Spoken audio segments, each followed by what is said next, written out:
Wuthering Waves 2.0 made one of the most baffling decisions possible by creating an excellent new feature and then taking it away from anybody who's actually played through the story. Let's talk about limited time early access bosses.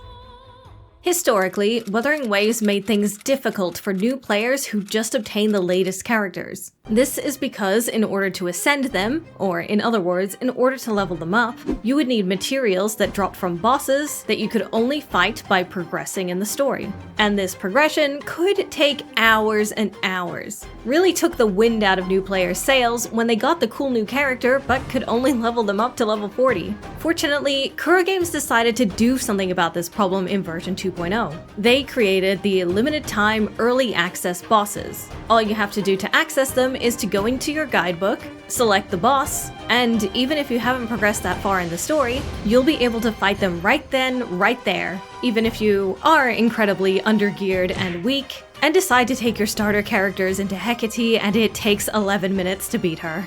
But the point is, you can do it. It seems that the only bosses who are given limited early access are ones that give materials that are relevant to the current banner characters. So, for example, the current banners are Carlotta and Jeju, both Glacio characters, and the two early access bosses both have Glacio sets. There is another secret benefit to this early access though. Normally when you defeat one of these bosses in the overworld, you have to wait 2 minutes, I think, for them to respawn. This is generally annoying, so most players go from one boss to the next. However, because these early access bosses are fought in an instanced area rather than the overworld, the moment that you beat them, the game will ask you if you want to retry. And if you press yes, you can fight that boss immediately after. This cuts the time needed to grind these bosses down significantly and makes it so much more convenient. So Lina, you ask, what is the problem? Well, that's just it. The early access is much better and more convenient and faster for farming. But once you get further in the story, to the point where you fight those bosses yourself, that early access gets taken away. So I enjoyed my first few sentry fights that I repeated to use up all my wave plates, and then I got back to the 2.0 main story and finished it,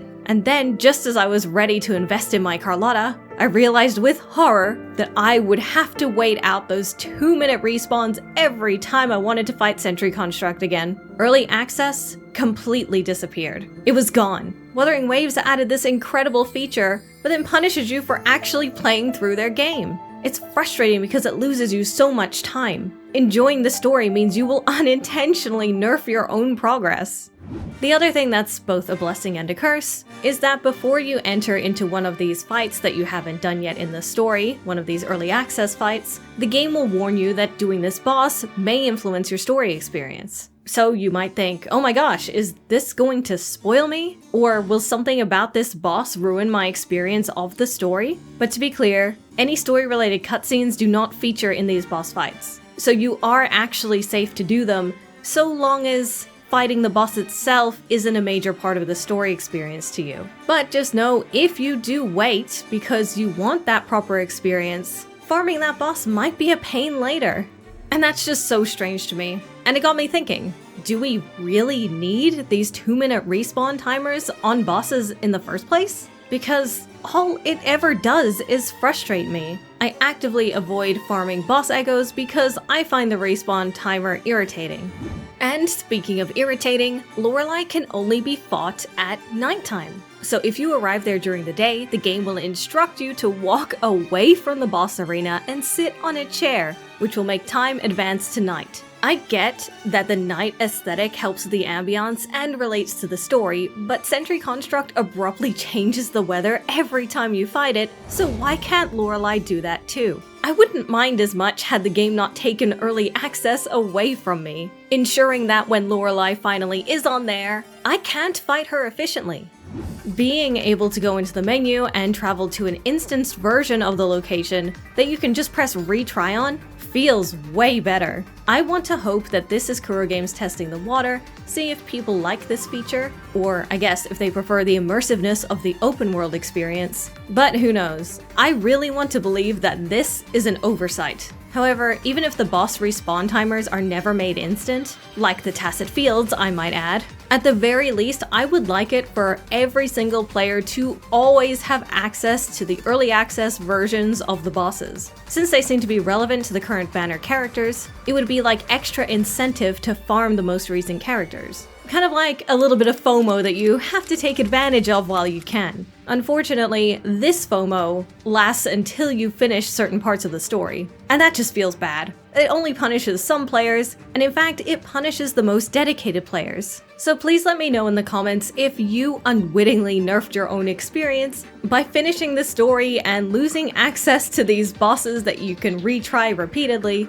and then started kicking yourself for it later like I did. It's just not a fun experience. But it could be. All they have to do is let everybody have access to this. Maybe just change the label from limited time early access to limited time access for the people who have already done the story. But I want to know, do you think bosses in the overworld should give you the option to respawn them immediately, whether you collect the rewards or not? Because, of course, part of the fun of grinding them is that you don't need to collect the rewards. And you don't need to in the early access either, because you can just hit pause and press restart anytime. Ugh, man, this just gets me so heated. It's such an unnecessary punishment. But I also have faith in Kuro Games to fix it. I have a lot of fun documenting these kind of wonky things that end up getting fixed later, and it really helps show how much Kuro Games actually does end up fixing. But if you want to know something else wonky added in 2.0 that Kuro Games will probably fix later, click the video on screen to learn what the heck happened to immersion mode, and how Wuthering Waves should go about fixing it.